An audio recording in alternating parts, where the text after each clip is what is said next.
We're gabbing. We're gabbing. We're gabbing. We're gabbing. We're gabbing. We're gabbing. Welcome to GabBin Gabbing with Greicy and Heather. I have protein coffee with cinnamon, as per usual, it seems like. I'm Do you have having rosé? yes. Yeah, rosé. Weaponized. Yes. And nothing exciting there. Same old. So I saw this weekend one battle after another, starring Leonardo DiCaprio, Sean Penn, and what is her name? Teyana Taylor. Oh, Teyana Taylor, but that's not who I was thinking of. Who's the girl? It's like Chase or something. Chase Infinity. Chase Infinity. Is that her real name?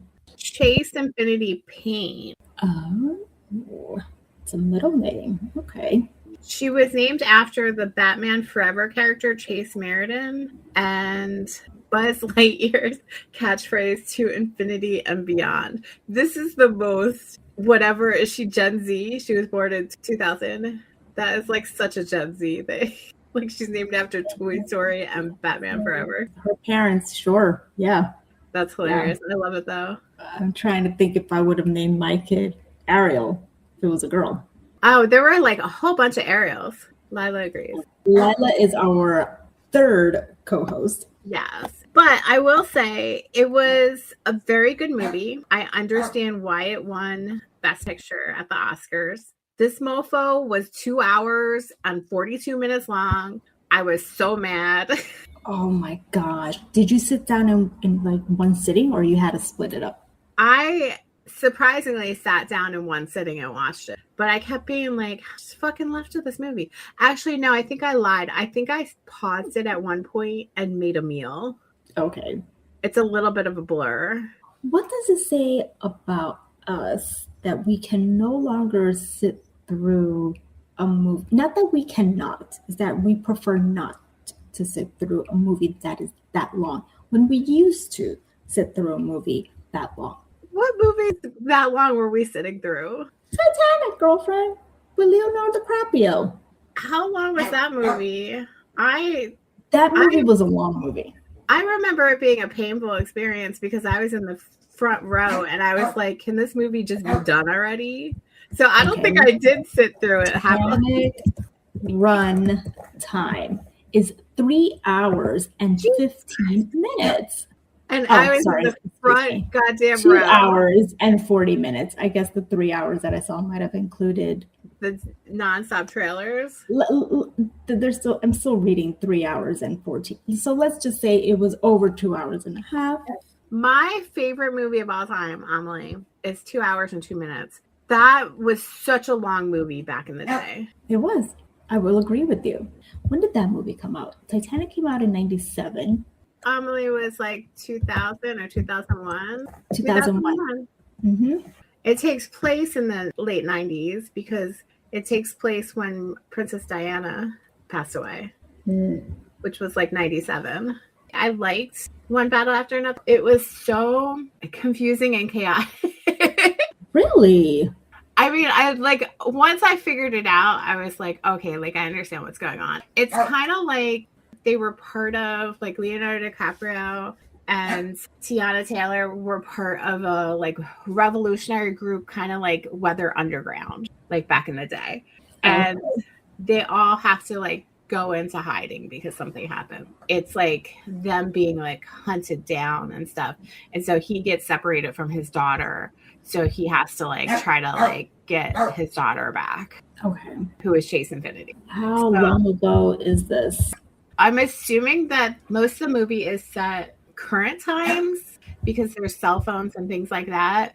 And Chase Infinity's character, Willa, is 16 years old. And when it's originally set is before she was born and then when she was like a little baby. Okay.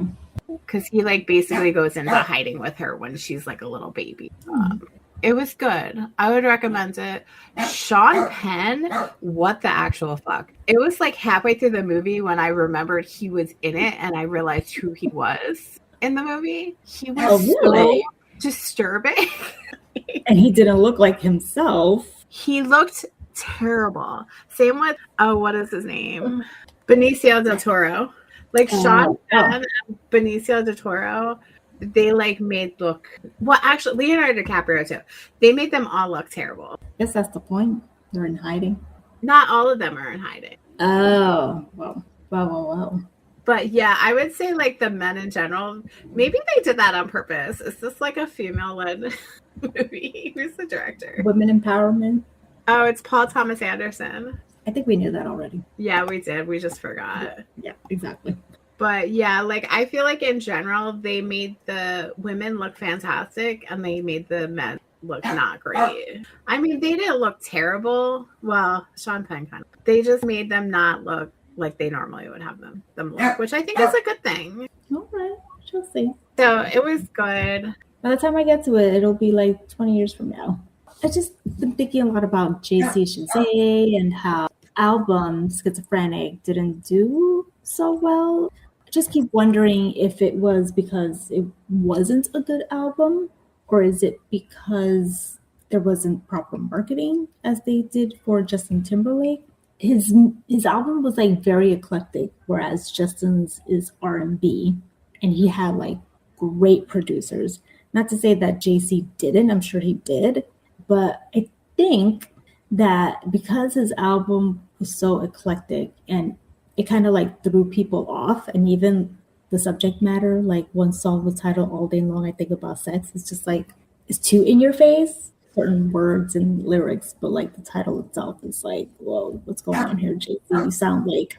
But I see what you mean, because like it's hard when something's more eclectic like that, it's hard to promote it and to like focus in on certain like fan bases. Yeah. I'd love to be in the boardroom or meeting, hearing what they were talking about when it was time to release this album, what they were doing to try to promote it, because I really don't think that they promoted it well enough. And JC, we know, has a great voice, but I think to his detriment, the voice isn't enough. Look at the TV show The Voice. Look at American Idol nowadays.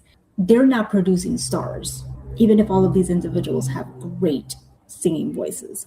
So at some point, there's like a disconnect. It's like they say you have to have the whole package, but what is the package?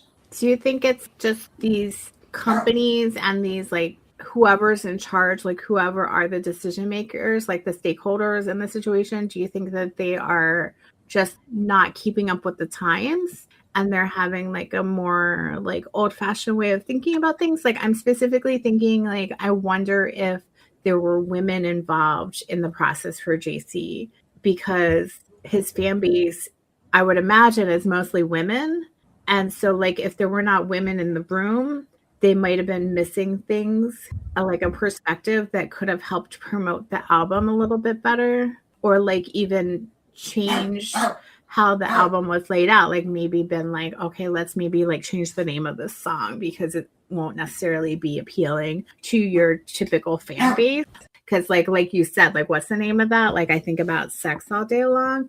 Like they could have changed the name. They could have like replaced that song with a different song that might have been easier to market and maybe made the album a little cohesive in like theme, if not in like style.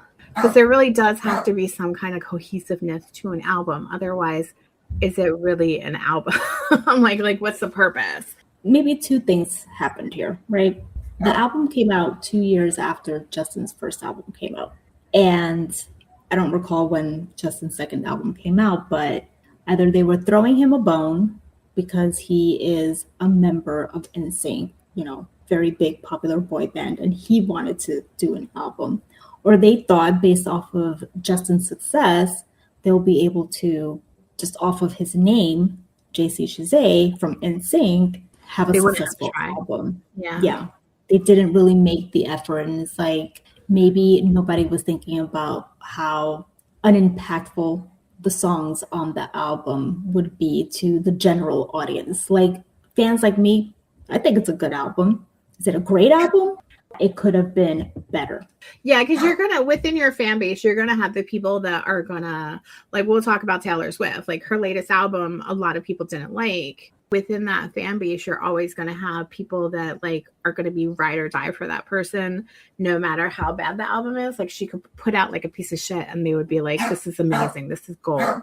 Right. But like you're not gonna have all the fan base. Like that album's not going to do well comparatively. And so like you're right, they may have just been like, well, Justin was a smash hit with his album, like he's JC from NSYNC, everybody thinks that he's like the man with the golden voice, like we just need to put this album out and we don't have to worry about it. That might have been their mindset. Exactly. What year was this? Oh, this is 2004 when the album came out. Okay, so 2004, so even more relevant. Like we have moved into like a more global society where like you are exposed, because like YouTube came out around that time. Like a lot of like you had more access to more artists, and so the market gets flooded with all these artists. So it's like you're not necessarily stuck listening to the same people that you always listen to, so you don't have to just like deal with an album that isn't as good as it could be when there's like all these other amazing artists out there that you could pick from.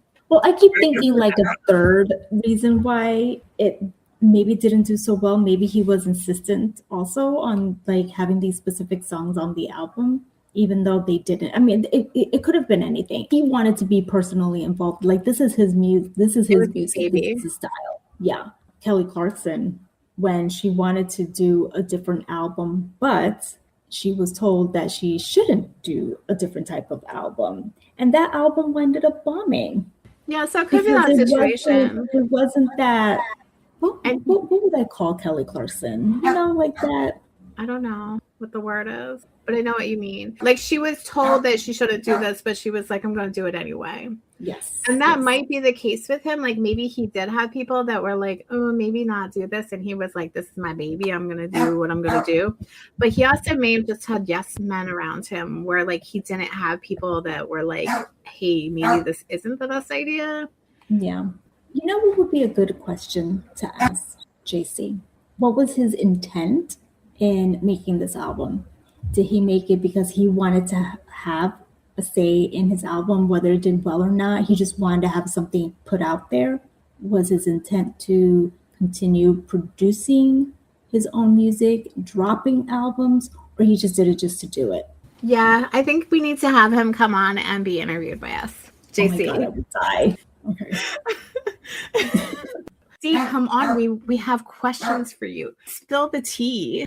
Should we pivot to the show that we actually are meant to talk about today? Yes, I guess you could say that this is two podcasts.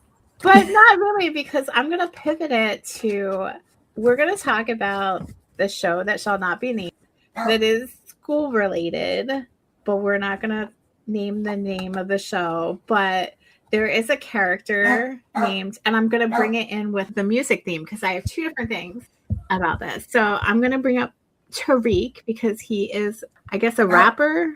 Does he show up at all? Yes, he does show up in the second half of the season because of the whole like moving in situation.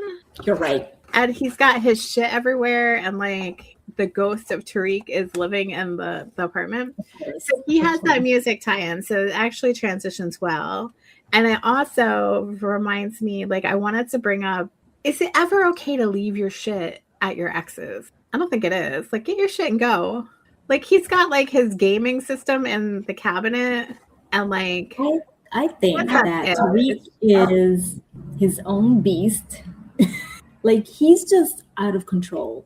It's not right for you to keep your stuff at your ex's unless you are so like vehemently against going back to that place to get your stuff. Do you understand? Like, it was such a bad breakup. You're better off just leaving whatever. And that's not the case with him.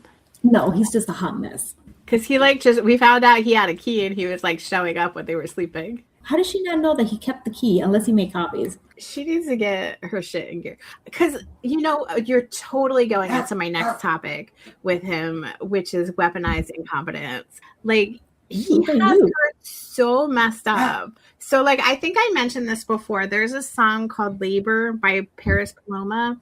And in the song, there's a line that says, I know you're a smart man and weaponize the false incompetence, its dominance under a guise. Every time I hear this song and I hear that part, I think of Tariq because he has her so messed up that, like, in this season, we see that, like, the rent is going up and, like, they're talking about like moving in together, and her brain is not like able to connect. Oh, if somebody moves in with me, we're going to split the rent. We're going to split the utilities. I'm going to be able to afford my rent situation now, where like I put it on my own. Like she's just so like messed up by him and his like false incompetence, because he's an adult. He lived on his own when they broke up. He has the ability to take care of himself. He just chooses not to because he lets her take care of everything. You are 100% right. And I didn't even notice that because they mask it with comedy. Yeah. But this is a real problem. And this happens to a lot of people. So many people. And maybe it should be addressed. Like, now I'm annoyed. Yeah. And it goes back to like a conversation that we've had before where it's like, we're not doing any favors to young men by like doing things for them, because they get used to that concept of like somebody's going to always take care of everything and I don't have to worry about it. Well, Janine is the type of person who's willing to help anyone, and he's taking full advantage of that. Well, and that's what happens, because my brother and sister are both like that, and my mom was like that. And so you end up having people become attracted to you that like know that that's how you are, and that you're not. They're like a parasite. And like you said, Tariq is living on his own. It's not love either. No. Like, you can't love someone and then do things that are ultimately harmful for their well-being. They're being manipulative and comfortable. You're adding stress to somebody that you're supposed to care about. Yeah. This comes back to like the conversation that I don't even know if like it ended up being in a podcast or if it got edited out, but that we were having about like, if like you had a situation where like you expected somebody to like give up their career to come like be with you because for whatever reason, like your career made it so that they couldn't also work or do whatever, and like what you would need to do to balance that out. Because if you just like expect them to give up their career, like that's not showing love towards someone. This is a topic that we were supposed to talk about and we never got to it actually. Because we wanted to get my perspective on it, being that I have a kid, right? Well, just I think that because you were married, like I was like, what if there was a situation where like Corey had to go somewhere and like for whatever reason, like you going with him meant that you would have to give up your career. I'm going to be honest here. You're like, let me give up my career. But okay, so here's the thing. I don't think I have a career. I have a job. Yeah. Well, your job. So let's give this a thought, because okay, so you give up your job and you stop working for like the next 10 years. And then Gracie's face is like, how is this a bad thing? Okay, let's no. It's like, no, I'm actually not thinking that. I'm thinking what I do, I can do anywhere. Right. So that's the thing. It would have to be like a scenario where you couldn't do your job for whatever. So like, okay, I'm thinking of like back in the day how it used to be too, because it's like you would like stop working when you got married and you would have kids and stuff like that. So the situation is like you have to give up your career for like 10 years and then, or like it happens for 10 years. And then God forbid something happens. You guys break up. He passes away. Like something happens that now you've just gone the last 10 years without working. And you have to now completely start over from fresh, like at a low paying job, like because nobody wants to hire you because you haven't worked for 10 years. Like, especially with technology, that has like a big impact. So now like you're completely on your own. It's just you and Fitzy. And now you have to start over after like you had your career and then you gave it up for 10 years. That's a really good point that I hadn't thought about. No. Yeah.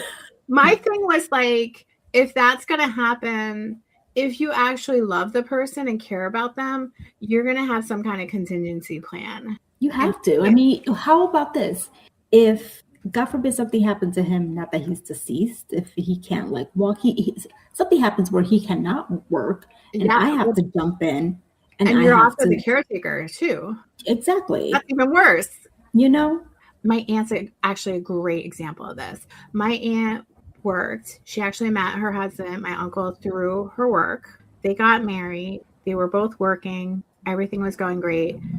My uncle had a medical emergency where he became severely disabled, so he could no longer work. She could no longer work because now she has to full-time take care of him. And she had to do that for like 15 years until he passed away as a result of what happened to him. It just took that long for him to pass away. They were able to sue and get some money, so they had been living off of that. So she does have a little bit of that left over, but now it's like she's now in a financial pinch because she doesn't have that much of the money left. She now has been out of the workforce for, now it's almost like it's getting close to like 18 years or something like that. She's trying to find a job. Nobody will hire her because she is older and she's been out of the workforce for so long. Mm-hmm. And so she had to sell her house to move into a smaller house. She has to be like very mindful of her spending and stuff now. Horrible when I hear stuff like it's messed up. Yeah. It makes me think, because it seems so like kind of a romantic idea at first, where like you're like, oh, I'm going to go and like just be with the person I love, and I'm not going to have to worry about working and stuff like that. And he or she is going to take care of me and stuff like that. But you're not like thinking long term. So yeah, there needs to be like some kind of compensation or some kind of contingency plan that's set up for a situation like that. Like money put aside each year. That way, like you are okay if something inevitably happens. Because they even say like when you like stop working because you have a kid or something like that, that's millions of dollars of income. Like say you stop working for 5 years, millions of dollars of income because you are backpedaling, and you're also missing out on like those raises and bonuses and stuff like that that you would have gotten in that 5-year period.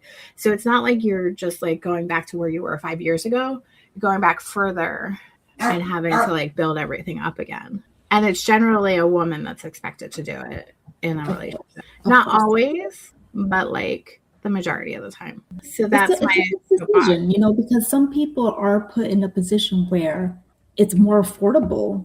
Daycare is up the wazoo. So it's better to have one of the parents stay home to take care of the child. No one should have to decide in terms of like childcare what to do. Do I stop working and there's no extra income coming in?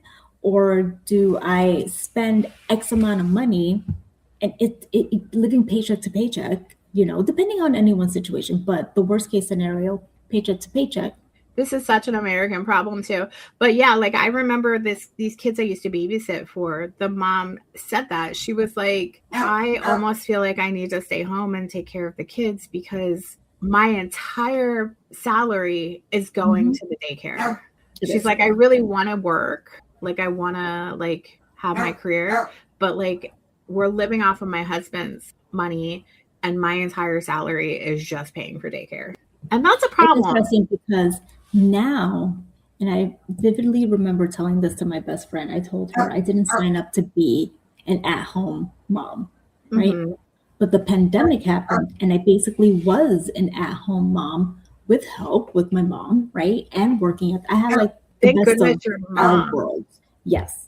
And now I feel like it would be best that I don't work because even though he's in school, I can dedicate time to like research to like help him, you know, with his OT and like to just research for the weekend so that I can give him the attention that he needs. Because now I'm just, you know, I'm too tired at the end of the day to like do any of that stuff, you know?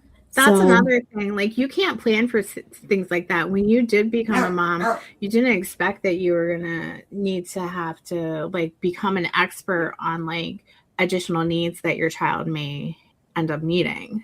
Exactly. So it's like you're working full time, you're a full-time mom, and you have to become like a researcher and like do all this extra stuff to make sure your child has like everything they need to thrive. Mm-hmm. And that's just one example I'm giving. Like there's so much other stuff going on.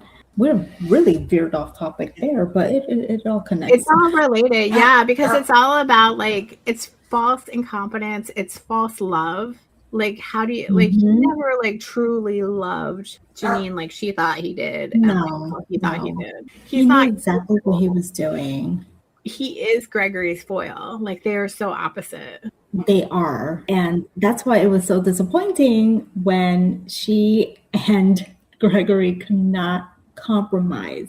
That was so crazy. It almost felt like Blackish when Anthony and I don't know if you saw the show, but Anthony Anderson's character, I can't remember his name, and oh my gosh, I'm drawing a blank on her name, Tracy Ellis Ross, when they were going through their thing. Yeah.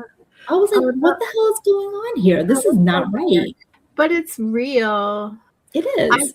It's so funny to me because it seems so out of character for Janine to not just like give in to Gregory because of her relationship with Tariq. But because it's not Tariq, it's different. Like he's not learning needy. He's not disappointing. He's not anything that Tariq was. You know, she wasn't trying to hold on to something. She has something real now. And because she has something real, she got scared, for lack of a better word, and pushed him away. And thank you, Barbara. Well, I was going to say, they didn't have like the experience of like good relationships to learn those lessons. And they were like, we find out they both were like bringing in like her mom and his dad's shit onto their relationship. And yeah, thank God for Miss Barbara. Yeah, his name, I forgot. Mr. Johnson, was he the one? Yes, don't come after me, Mr. Johnson, for forgetting your name. For helping them. Well, Barbara was very pointed, I feel like. Mr. Johnson, a little pointed, but not as much. Barbara was over it. She was like, these young people need to learn. They need to learn. They need to learn. And then she was like, finally, like, she was like, fuck it. Like, let me just tell her. That's why she was so pointed. I get where they're both coming from. Like, she really wants to go to the Outer Banks, and he really doesn't want to spend money on any money, even if it's her money, spending it on airfare. Yeah, they both have legit reasons. But they didn't talk it through, and that was the hardest part. And they were still stuck when they tried to, when Jacob tried to get them to talk to each other. Jacob, who was like... so invested. So invested. It's like when we're watching XO Kitty, we're so invested. That's Jacob. But like, I get it because I probably would have had like the internal battle that they were both having myself, because like I'm always like, let me find the cheapest, shittiest way to get somewhere, because I want to spend my budget on an actual vacation, not on getting there and getting back. But then at the same time, if it's going to take so much of the vacation time, like my precious time off to get there, is it worth saving that money on like transportation? Yeah, like if you're going to waste 2 days just traveling and not going to be able to enjoy it, is it even worth it? Because you're not going that far where you could like just take like an hour and a half flight and then be done with it. If you only have like 10 days of vacation, you could spend 2 days of a 5-day vacation or whatever commuting. It doesn't make any sense. Like I get you're not going to Europe anymore.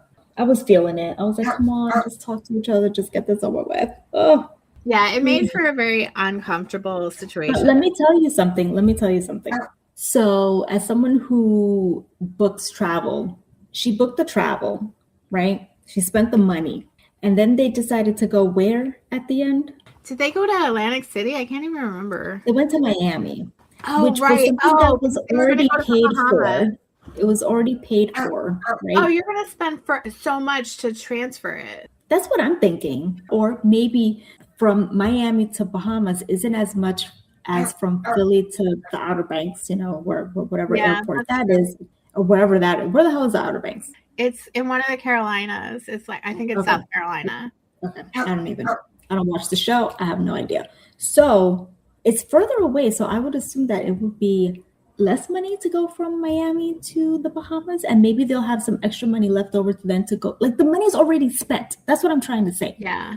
And if she's truly a cheap person like I am, I always do the non-refundable and I do the economy saver shit, which is like the worst way to travel. I'm not going to say all that, but I do non-refundable also, because the point is to get the fuck out. Yeah, and it's like, come hell or high water, I'm going. Like when I had a non-refundable ticket to go to Europe, in March of 2020, and my job was like, if you leave the country, you will not have a job when you come back. I was like, okay, so I'm not going to have a job, I guess. And then they ended up canceling my flights. Thanks, COVID. And then fucking COVID happened. And I ended up getting a refund because it was a pandemic. You have to. No, but it took them like 8 months to finally be like, yeah, we're going to give you a refund. Oh, because they were hoping. They kept giving me a credit. Yeah, they gave me like a credit, and then they kept extending when I could spend the credit. And then they were like, we're just going to refund you. We can't deal with it. Because the pandemic lasted like 2 years. Yeah. Yeah. Barbara is taking the melatonin to be able to sleep, and she's having vivid dreams. And I have been having crazy dreams lately. Really? Yeah, I was like cracking up with like the vivid dreams, and she finally gets the kids to help her like figure out what her dreams mean. The children of all people. Yeah. Who are willing to listen to her, because don't want to listen to her. I wonder if I would have listened to her. I don't know. I probably would have, because I find people's dreams really interesting. We would have like 100% been on like being nosy with Barbara with these dreams, because one of her dreams was, she says, what does it mean when you're on fire but cold? And I was like, that's fucking perimenopause right there. Yeah. Yeah. At least for me. Exactly. I am on fire but cold. Exactly. I have some other things I wanted to ask you about, but like I was like, Miss Barbara, you're in menopause, girl. You're in menopause. That's what these dreams are all about. That and the melatonin, and get off the melatonin because it's bad for your heart. Oh, all right. Like I take melatonin, but I try not to take it. Like I take it like maybe once a month. Well, that was like with me yesterday. I took 3 pills throughout the day. I never take that much pills. And Corey's like, oh, that's nothing. Mister, he could finish a whole bottle in I don't know how long. I'm like, do you have a problem I need to worry about? This is why we live longer than men. They can handle the truth. And he probably has to take so much because his body's so used to it. That's true. That happens. Let's talk about no homework. I was so excited about the no homework, and then I sided with the teachers. Yeah, of course. Like, I hadn't really thought about it. I was just kind of, because you know what it was? I was that kid that did my homework in school most of the time. Like I would do, like, especially like if it was math, maybe this is my multitasking brain that we were talking about on some other episode. Like I would legit be like in math class listening to the teacher talk about like the lesson, and I would just be like sitting there doing the homework for the night so that it was done by the time class was over. And so like the only homework I really had to do at night was like my social studies reading. Okay. I would do everything else like in school. And sometimes I would do that in school. It would just depend on how much I had. So like I never really thought about homework as being important. But then I would like, as like I was watching the episode and like hearing what the teachers were having to say, I was like, oh, this makes sense. Especially like what Miss Barbara was saying, like with the little ones, like their brains need that repetition later in the day so that they remember it, so that it's like the building blocks, like they can build on it the next day. Otherwise, you're just going in this cycle. And as a librarian, I had the same experience with like working with technology with older people, and it would make me insane. So I very much related with the teachers and like had empathy for them. Cause like I remember every single week I would have like a very frustrating technology appointment with my one friend from high school. Her mom would come into the library, and like every week it was me showing her how to access her email and access Facebook and how to delete messages and things like that. And like I would tell her, I would implore her every single week, please practice this at home. Like, I don't want you to come in next week and say that you didn't practice it. And like every week she would come in and she hadn't practiced it, and we would have to start all over.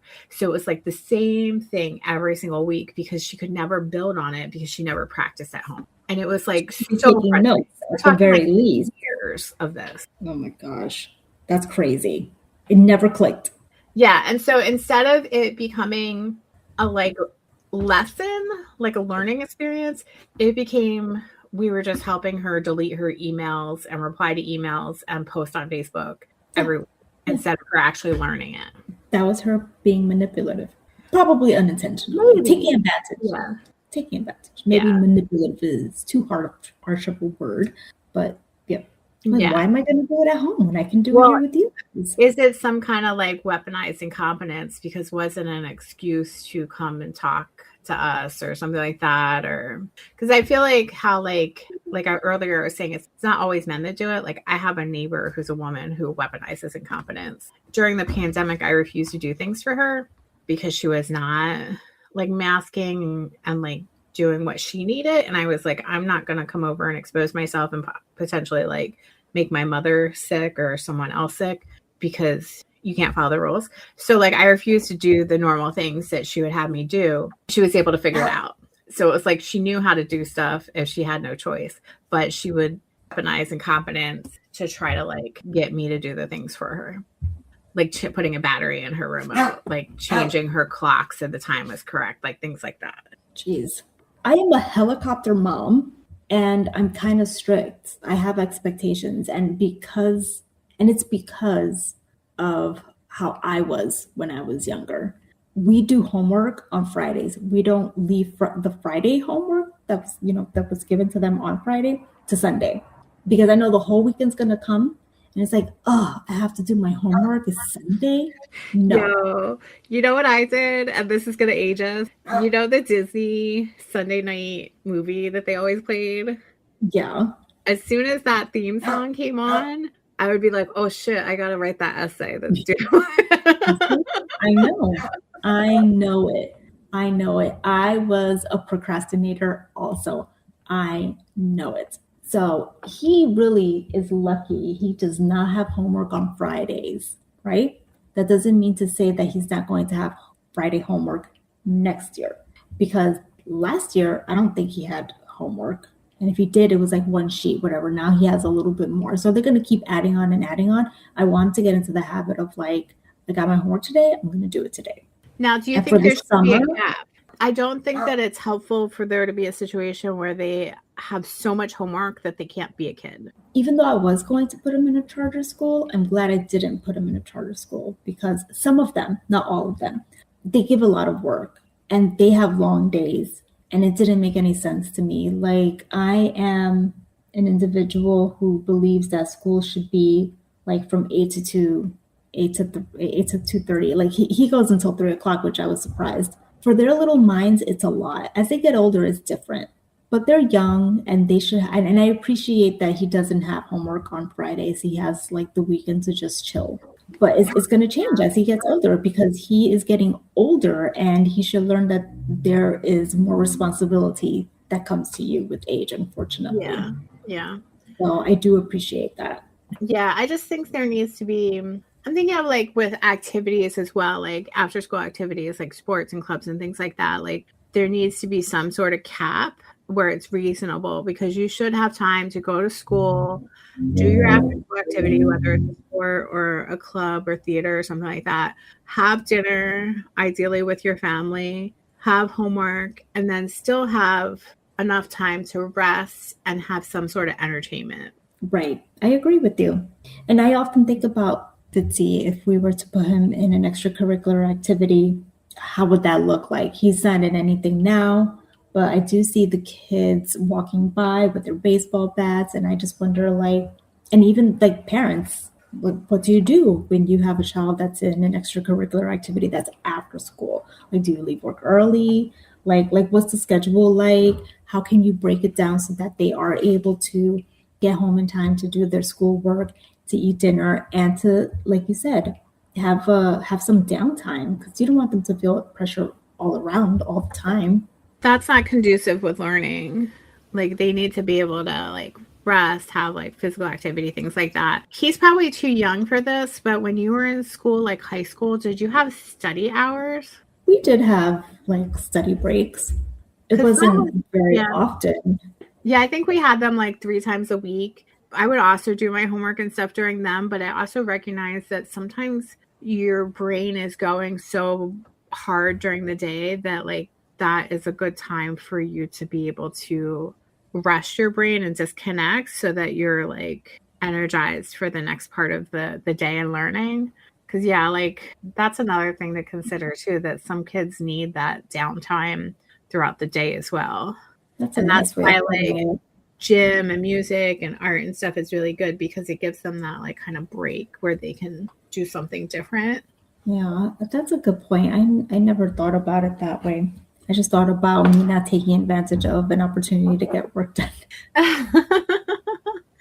I think what we need to do is that we as a society need to look to the experts in these fields with like child development and education and listen to what they have to say about it, because they know what different kids need as far as like what kind of breaks throughout the day, like the implementation of like physical activity in between like learning, things like that help our kids thrive.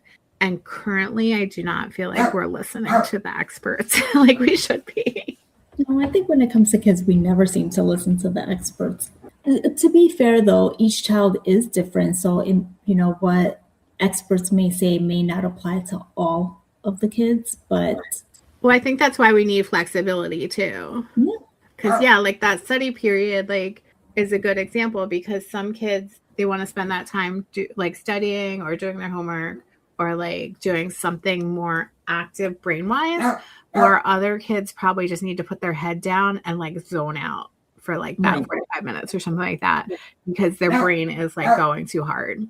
And then other kids probably need more of that social aspect, which you don't really, at least in my study periods, you never got. Like you weren't really allowed to talk or whatever. So it almost be like good if you had like a little lounge where like some kids that need that social interaction could go and energize themselves, because they can't really talk too much in class. Right. So, like I could see like an extreme extrovert, that being helpful for them, not us. We're fine. Yeah. We're fine. Our social battery dies after those joiners, their own little space. Us non-joiners will like stare off at the wall. Exactly. I have no problems with that. No qualms whatsoever. I like silence. I wanted to say that as much as I have kind of bitched about this show the past couple of podcasts, this was a good half of the season. I mean, we're uncomfortable about the like temporary breakup, but it worked out. And it was like stress inducing when they were like closing in quotes, but it works out. I love that O'Shawn showed up. How long do you think O'Shawn and Ava are going to last? I don't know, but I actually was about to bring him up because did you catch the similarities with them this season where like he took issue with Ava getting all those like gifts and stuff from her exes and her admirers, but then like fast forward when they're in Miami, the women were all creeping on him because he's so good looking. And she was like, no, you need to stay right here. You can't. Here's a towel. Put it over your head. So they were like both being jealous of the attention that the other was getting, but they weren't recognizing that they were both doing it. She's so unhinged. Like, I don't know how he deals with her. I really don't. Right. They're so opposite because he's very chill, except for that jealousy stuff.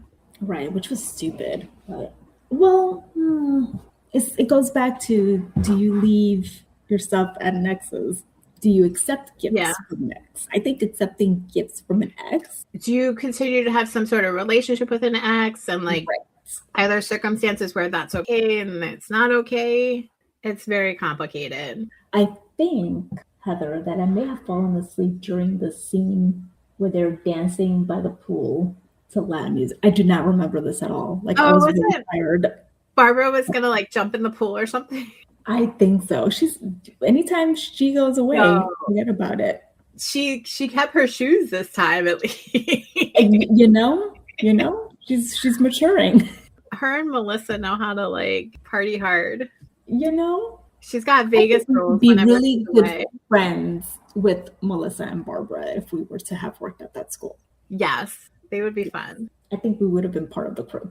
This goes back to the flying. Kind of ties in with Miami because I think it came up when they were on their way to Miami. Yeah, it does. What are your thoughts on raw dogging it during a flight? Because Gregory says he likes to raw dog it. It's such a weird thing. You know, to each their own. But why do they have to say raw dogging? Why can't they just say staring at the blank screen? It is an odd phrase. Disgusting. My thought was why would I want to be alone with my intrusive thoughts during a flight? Like Philadelphia to Miami is probably like at least a 2.5 hour flight. Yeah, it's not that. I mean, to be fair, it's not that long. So if you happen to like, let's say you're on JetBlue, right? Because you're the ones that have the TV. If there's something wrong with their screens or whatever, nothing's working, and you forget to pack a headset and you want to pay for a headset so that you can listen off of your phone, whatever. I think 2 hours is manageable to just sit there. I'll go to sleep. Uncomfortable. For those 2 hours. Yeah. My thing is when I'm on a flight, I am trying to form a zone of solitude. Really? I want to believe in my brain that there is no one else around me. So I want headphones on. I don't want to interact with the people next to me. The only We're on a plane together. That's different. That's different. Well, I think that, you know what? I think that we would, after a certain point, just we'll be chatting. Though we get then, tired. okay, it's time to like do our own thing. Just listen to music. It's like, for instance, like so when Corey and I used to take the train together to go into the office, it was like, I'm so accustomed to being on a train without anybody. Now I have to interact with you. Like, that's a good comparison. Listen to my music. Yeah. And if I recall, we would do that. We would do our own thing. Yeah. But yeah, so you're probably right. It would probably be the same situation on a plane. But Gregory, come on. Picture day felt like very unrealistic in the fact that, like, from what I remember Picture Day, you had to like order your pictures and pay and everything ahead of time. So how would you not know when it was happening? Well, maybe since they had already rescheduled it, they had what they needed already, except for the fact that they didn't take the pictures. Could be. Like they collected everything and then it got canceled at the last minute. And right. That could be the case. Yeah, and they just kept everyone's, like, all the students' informations in a folder, whatever. Okay, we'll come back on this day, and, don't need to send us anything else because you already did. And that's that. So, like, cropping and photoshopping and everything of the pictures, that reminded me of our senior pictures and how the kids whose parents could afford it worked with the photographer to do all that. So their photos looked very different. And then us broke ass bitches got stuck with what we got stuck with. Like the blemish removers. Yes, like I remember my one friend, I was going to bring this up with the blemishes. She had like really bad acne. Her skin looked so good in her photo. It didn't even look like her. Oh, I was like, that is not a picture of her. Oh, wow. That's really bad. And like, I understand like people are vain and stuff like that, but also it reminds me of my grandparents' wedding photo. Like the people that are going to see this photo, they know what you look like. They know you. Like my grandparents, my grandmother was taller than my grandfather. He was a short king. Because my grandmother was only like 5'2" or 5'4". So he was like, I think he was like 5 foot. He was tiny. In their wedding photo, they had him stand on a box so that he looked taller than her. And then they draped her train around the box and his shoes. So you couldn't tell he was standing on a box. Okay. But like, we all know you. We all see you in real life. That is true. That is true. We know she is taller than you. And you know what, Heather? This is bringing back the fact that I did the blemish thing. Or they did it automatically. We had to pay extra. So unless your school is different. I don't know, but I'm pretty sure. I guess now it's fine because like people aren't going to know like at that point in time that you had blemishes. But like, I just thought it was funny because like you're getting your pictures and you're handing them out to everybody. And it's like, I see you. I have eyes. I'm looking upon you. But like 20 years from now, people are going to be like, oh, you had such nice skin in high school. Exactly. And that's what they care about. What other people are going to say. This reminds me of, I was listening to a podcast the other day and they were talking about like, but people don't like to have their photo taken because they don't think they look good in photos. But like, we have to try to get past that because it's a snapshot in time. So it's like, it captures who you are at that moment. and like you might not like who you physically look like at that moment, but going back and looking later on, you're either going to be like, I looked so good, because you're looking at it from like an older person's perspective, or if you don't think you looked good, you're thinking, oh, like I changed so much, I look so much better now. So either way, it's like a good thing. Yeah. So if you had like a lot of pimples and stuff in high school and you're looking back, you could be like, oh, my skin looks like amazing. Yeah, like it's a time capsule. Yeah. And I was like, oh, that's kind of nice, because I'm a person that I hate having my picture taken, and I need to get over it. Yeah, I didn't even know that, because we take pictures all the time. We do, and I'm always like, I didn't even know. I just don't express it. Na. I was talking with a coworker yesterday who was away on vacation, and she was just like, she was going to a spa with her friend, and an influencer had, told them, oh, I'm only going to take a couple of more shots, whatever, don't worry about coming out in the picture, whatever it was that she told them. And they decided, we're going to get out of here. Like, we don't want to have any parts of this. It was like going into the sauna. And we started talking about how now people do a little bit too much, And I mean, not to knock them or anything. If that's what they want to do, that's what they want to do. But me, I sometimes, like lately, I've been noticing, and I haven't been taking a lot of photos of like me and Fitzy and like the stuff that we do, because I'm living in the moment of things. Living in the moment is exactly what I was about to bring up. That's good. Like you do have some though. You just posted a picture of the two of you. Yeah, because I reminded myself, like, oh, I haven't taken a photo. It's Mother's Day. Let me take a photo of us before I like take off my clothes, because we were already home. I didn't even take a photo of my mom or my sister or anything. We were just out having a good time, and then that's it. Yeah, and that's a good thing. But yeah, you do need to like have memories of those days. And you can look back and remember that. I've noticed that lately about like when I've been going to concerts or like seeing like live like performances. Every concert, people have their phone up the whole time. That's exhausting. And they're recording it and stuff like that. And then like I saw this video. It was at the Grammy Museum.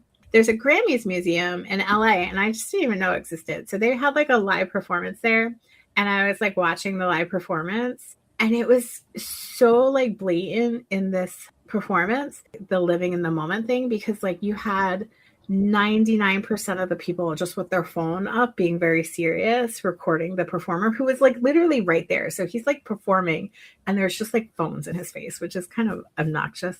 But then you saw this one woman who didn't have her phone up, and she's like dancing and singing, and she looks like she's having like the best time.